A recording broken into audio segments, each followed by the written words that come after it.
بسم اللہ الرحمن الرحیم۔ مہتاب حیدر ایک نئے ایپیسوڈ کے ساتھ آپ کی خدمت میں حاضر ہیں۔ دو تین خبریں آپ کے ساتھ شیئر کرنی تھیں، لیکن آپ کو میں سچ بتاؤں، کل رات سے میں سخت ڈسٹرب ہوں، اور آپ لوگ بھی آف کورس جس کسی کے دل میں تھوڑی سی انسانیت بھی زندہ ہے وہ ڈیفینیٹلی اس بات سے بہت زیادہ ڈسٹرب ہوگا۔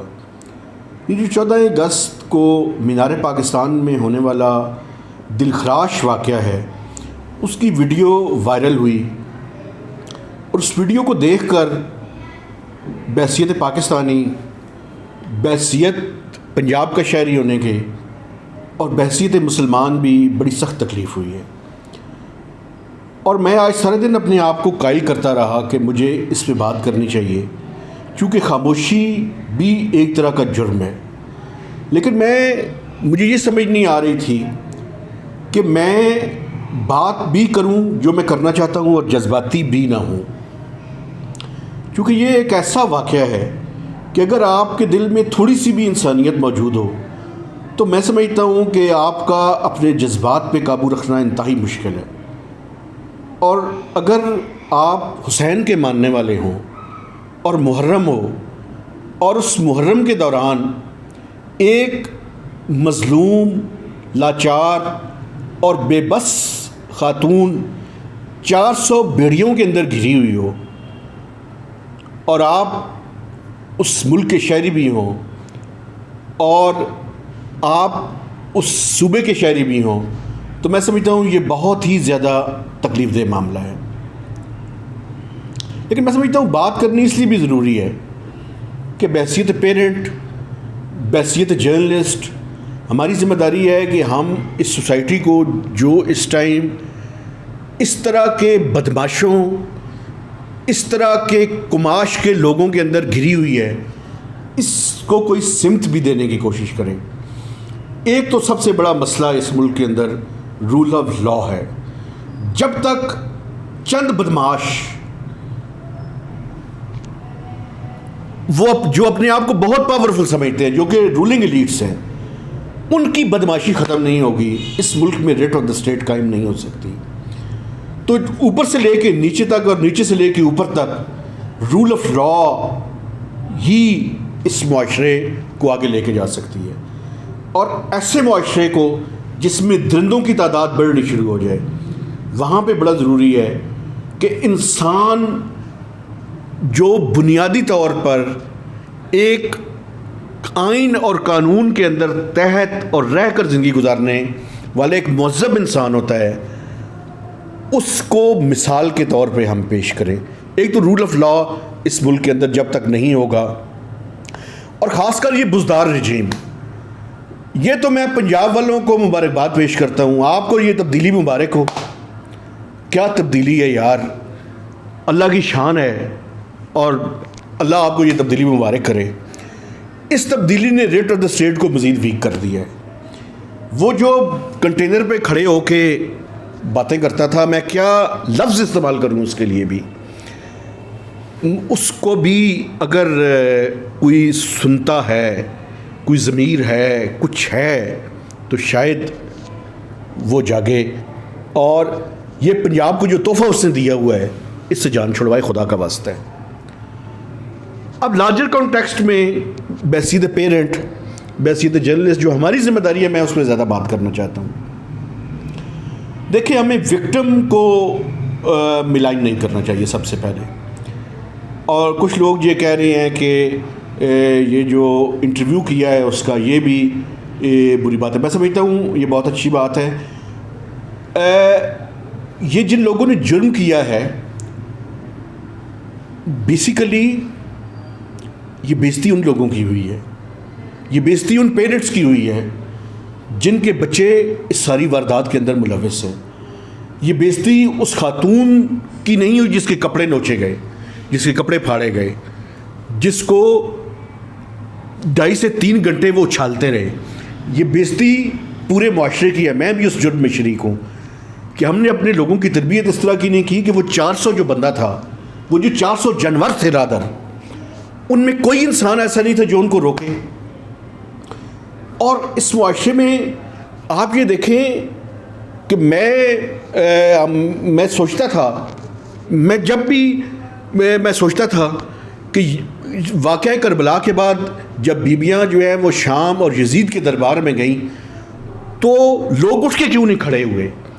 لیکن 1400 سال پہلے کی تو بات چھوڑیں، آج کی بات کریں اگر آپ، 1400 سال کے بعد بھی ہماری انسانیت اس قدر گری ہوئی ہے کہ ایک لڑکی کو 400 بندہ اچھالتا رہا، اس کے کپڑے پھاڑتا رہا، اور کوئی بھی وہاں پہ اسے بچانے کی کوشش نہیں کر رہا تھا.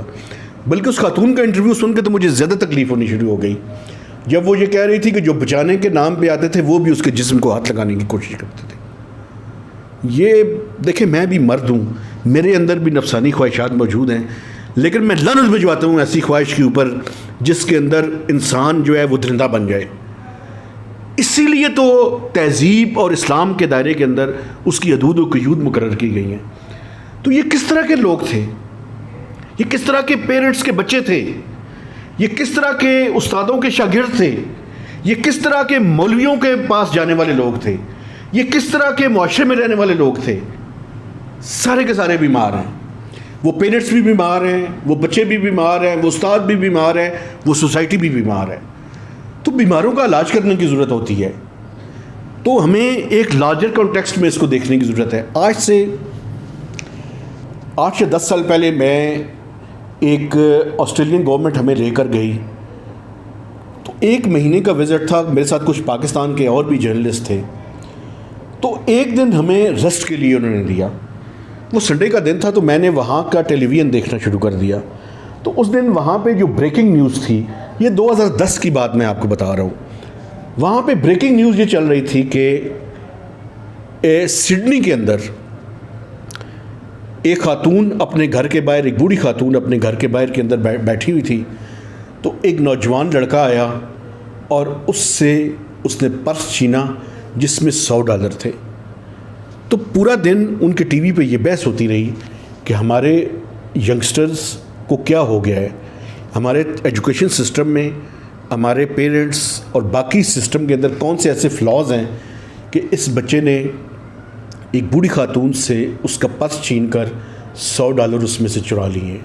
یا معاشرہ جوانوں کو کس طرح کی اپرچونیٹیز نہیں دے رہا کہ وہ اس طرح کی ایکٹیویٹیز کے اندر ملوث ہو رہے ہیں.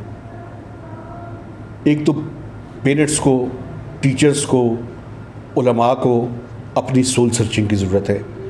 دوسرا ایک اور بھی میں دیکھیں نا، جو ہمارے نوجوان ہیں، اور پاکستان میں نوجوانوں کا بلج ہے، زیادہ تعداد میں لوگ ینگ ہیں، کرنے کے لیے کچھ نہیں ہے. نہ اچھے ٹیچرز ہیں، نہ اچھے گراؤنڈز ہیں. پتہ نہیں کس طرح کی تعلیم ہم انہیں دے رہے ہیں، پتہ نہیں کس طرح کی تربیت ہم ان کی کر رہے ہیں، پتہ کہ کس طرح کے جانور ہم پیدا کر رہے ہیں اور بنا رہے ہیں ہم سب کو. تو میں سمجھتا ہوں کہ یہ بڑا ضروری ہے کہ ایک کمپریہنسو اپروچ کو اڈاپٹ کر کے ہم ان نوجوانوں کی تربیت کریں. اور میں آپ کو بتاؤں، اللہ نے مجھے بھی بچے دیے ہوئے ہیں، میرے لیے بھی یہ پریشانی کا باعث ہے یہ باتیں کہ میں اپنے بچوں کی کیسی تربیت کروں کہ وہ خواتین کے ساتھ اچھا برتاؤ کر سکیں. ان کو یہ پتہ ہو کہ انہوں نے ایک خاتون کے ساتھ کیسے اس کی رسپیکٹ کرنی ہے، رسپیکٹفلی کیسے اس کے ساتھ بیہیو کرنا ہے. یہ میرے لیے بھی ایک چیلنج ہے بینگ اے پیرنٹ. چونکہ اللہ نے ان کو بہن کوئی نہیں دی ہوئی، میری بیٹی کوئی نہیں ہے، تو میرے لیے بھی یہ چیلنج ہے کہ میں انہیں سکھاؤں کہ انہوں نے ایک خاتون کے ساتھ، چاہے وہ ان کی کولیگ ہو، چاہے وہ ان کی کلاس فیلو ہو، اس کے ساتھ رسپیکٹفلی کیسے رہنا ہے. لیکن میں خود بھی ڈر گیا ہوں، اور میں اللہ سے دعا کرتا ہوں کہ مجھے اور جتنے بھی پیرنٹس ہیں ہم سب کو توفیق دے کہ ہم انسانوں کے بچے تو ہم نے پیدا کیے ہیں، ہم انسانوں والی ان کی تربیت بھی کر سکیں. لیکن یہ جو سوسائٹی کے اندر میں چیزیں دیکھ رہا ہوں، یہ ڈرنے والی چیزیں ہیں، یہ اللہ سے توبہ کرنے والی چیزیں ہیں. یہ ہمیں سب کو کلیکٹیولی معافی مانگنے کی ضرورت ہے، اور معافی مانگنے کے ساتھ ساتھ یہ انشور کروانے کی ضرورت ہے کہ ریٹ آف دا اسٹیٹ قائم ہو. یہ 400 بھیڑیے جب 2.5 سے 3 گھنٹے کے ساتھ اس خاتون کے ساتھ یہ کھلواڑ کرتے رہے، تو یہ پنجاب کی پولیس کہاں تھی؟ اور پنجاب کی پولیس کو بھی چھوڑیں، مینار پاکستان کے نیچے جہاں پہ قرارداد پاکستان منظور ہوئی تھی کوئی بھی ضمیر والا نہیں تھا جو ان کو روکتا. کوئی کوشش کرتا یار وہ بھیڑیا پن کسی اور جگہ نکالا جا سکتا ہے, نکالیں جا کے جہاں بھی آپ نے نکالنا ہے گند اپنا. اور ایک مظلوم خاتون اور اس کو 400 بندے اس کے ساتھ غیر انسانی حرکات کر رہے ہیں. اس طرح تو جانور بھی نہیں کرتے یار.